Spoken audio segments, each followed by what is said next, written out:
So I didn't think this guy was actually gonna pull through. He's a tire delivery guy, and he says he saw a bunch of Hondas here. He says, "Hey, I have the CRV. If you want to buy it, we made a deal." And today's Sunday. He said he was gonna show up. I didn't believe him, and he actually did. I'm gonna give him $1,000 for it, and we'll go check it out. Runs and drives. He just has a bad transmission.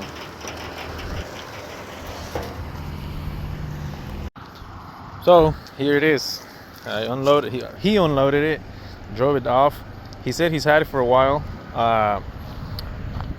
One thing I didn't mention, I'm gonna show you guys, is he included the transmission with it. He bought a transmission for it. He said it's out of a wrecking yard. It's been a while because he never had time to do it, but he says it's right there, and he got warranty with it for, I think, a year of warranty with it, or paid for an extra 6 months, because I think they give you 6 months, and he paid. But he says it's been a while. It's been probably like 7-8 months, and he never installed it. So he says try to get it in there quick. That way, if it doesn't work, I can probably get my money back or exchange it or something. So I need to kind of rush it and get it in there. It's mine now. It's for me, but still, the warranty should still cover, because I don't think it's by name. I think it's just by the year and the vehicle, or not sure but how that works or where he got it from, but that's what he told me. But other than that, this thing it's all here. It's in great shape. I have a few people that, by the way, I did sell that Honda Fit that I bought, that I replaced the valve. He sold, and I had a couple of buyers that they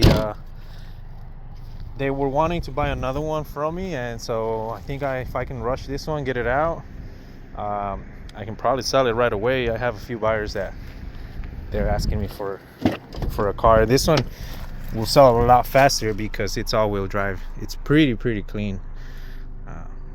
Let's see the webs. He said it's been parked for a while, but other than that, it's in good shape for its age. So original mats, they're just dirty. Probably give them a quick wash.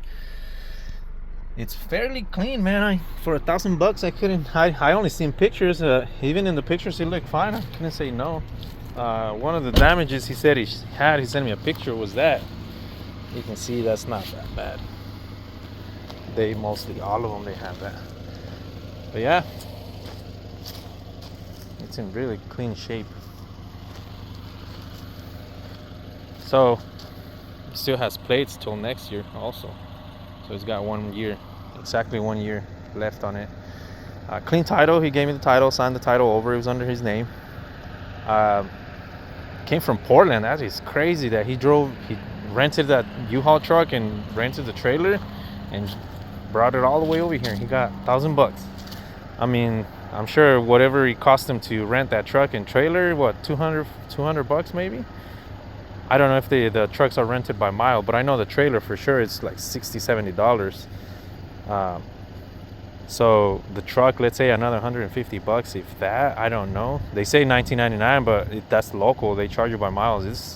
He's like 120 miles away, not knowing if it's north, south, or west of Portland. But even though, let's say $200, he's still made for $800. So, and I mean, it's good for me. The issue with it, he says he runs and drives, but he says he shudders when he takes off, and then when you're he says when you hit 50-60 miles and then you slow down into traffic, he somehow stays stuck in second gear or third gear because he shudders really bad. But once he catches speed, it's fine. He says everything is fine at high speed, but low speed he doesn't want to. And every time you shift from neutral to reverse and then back to drive, he says it takes a while. He doesn't want to take off in first gear. It takes a while for it to take off in another gear, or in a lower gear. So I'm gonna check the oil. I'm gonna check the transmission before I actually change it, and then I'm gonna see if I can save it. So stay tuned, and I'll let you guys know if I get. He said he tried several stuff, but nothing worked. If I get tired of just spending time in it, I'm just gonna replace the transmission. But I have had transmissions when they do that, and all it is sometimes a sensor. or the filter on the solenoids.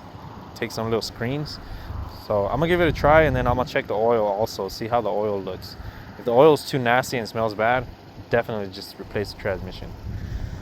So stay tuned. So we finally scooted over here, and then Marco broke that window. Where's the evidence? Look at him, look at him. Dude, you're gonna get so much hate. H22, no shit. Hey, who loves preludes, dude? You're gonna get so much hate. That's for you. No, the hood was already busted. You guys can see. Had a fork right through it. So my not fear, but I had some doubts because I saw the timing covers over there on the back, and my doubts are confirmed that I think they might have done the timing belt on it, or it might have jumped timing, and they didn't do it right, or he might have bent the valves, because it seems like that was what they did to it. And then after that, the car was parked, and I think they tried to break into it, but this thing is like a 2001 or 2000, because it's got an immobilizer system in it, and they busted the ignition switch to try to somebody tried stealing it, and they didn't succeed. Who yelled? Oh, they didn't succeed. So I think that's why after that the car will never start. So we're just gonna unbolt the engine, main mounts, the rear T-bracket, that one, and then we're just gonna yank it out. We don't care about the transmission, we don't care about anything else. We just want that blocking head and the surroundings, like just the alternator. I'm not gonna keep that either. So yeah, we're just gonna go get some tools and impacts and just start pulling everything we can and tie a chain to it and yank it out. Right? Great. Yep. Should get it out like in 40 minutes, 30 minutes. Let's do it. Oh, check the time. 10:06. Let's say we start at 10:15. 10:06, 10:15, because we're gonna go get the tools. 10:15. We'll have it out 10:45. 10:45. And if we don't, we're not gonna record it, right? Here. Hey. You put it on fast forward. All right, it took us a little bit longer than what we said. What time is it? 11:06. 11:06. It took us over an hour. But the result is as expected. The only reason was because the axles, we had to cut them because some of the bolts were stripped and missing. And what else? That was it. Line, yeah? Oh, and we had to go get more tools, like the grinder and whatnot. But we got it out. Right now we're gonna unmate the transmission, and then yeah, take it. Look what you did, bro. You messed up the distributor, and you broke the. Happens. Yeah, but this didn't break. The map sensor or the TPS? Yeah. So this is how they end up. This is how this one ended up. There's a lot of good parts still in it, but yeah, these guys are more into crushing them than to parting them out.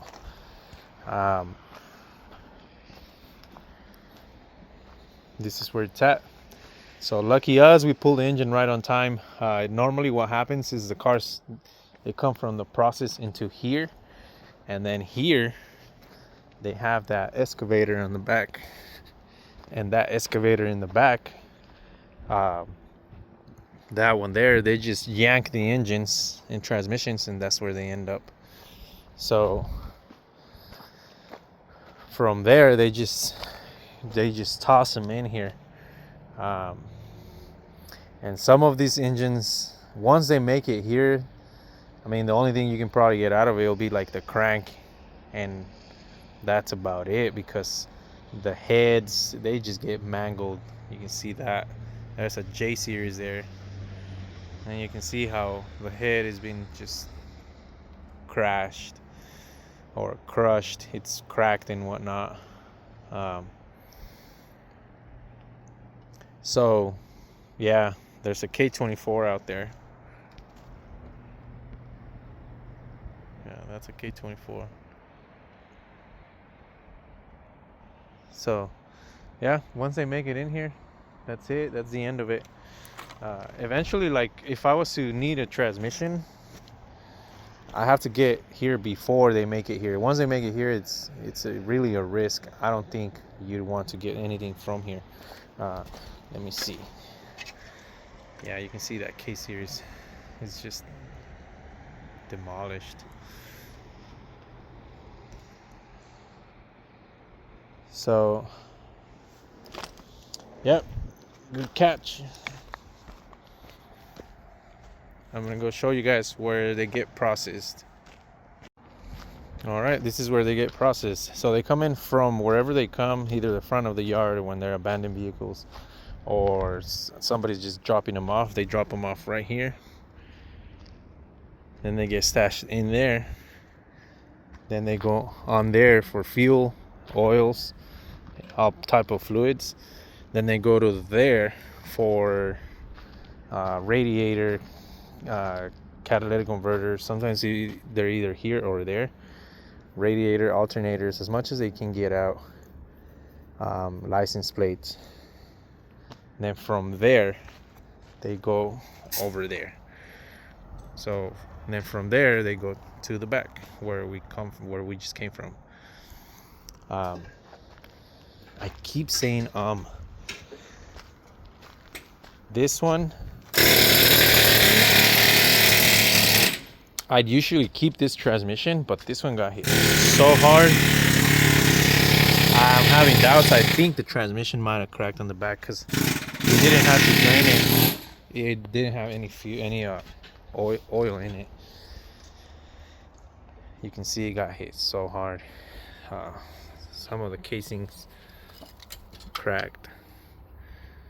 So I'm having my second doubts about it. Yeah. Really not worth the risk. But this one, look at the frame. How it just cracked. They just pull the cats out. Well, one of them. The other one is mangled in the back.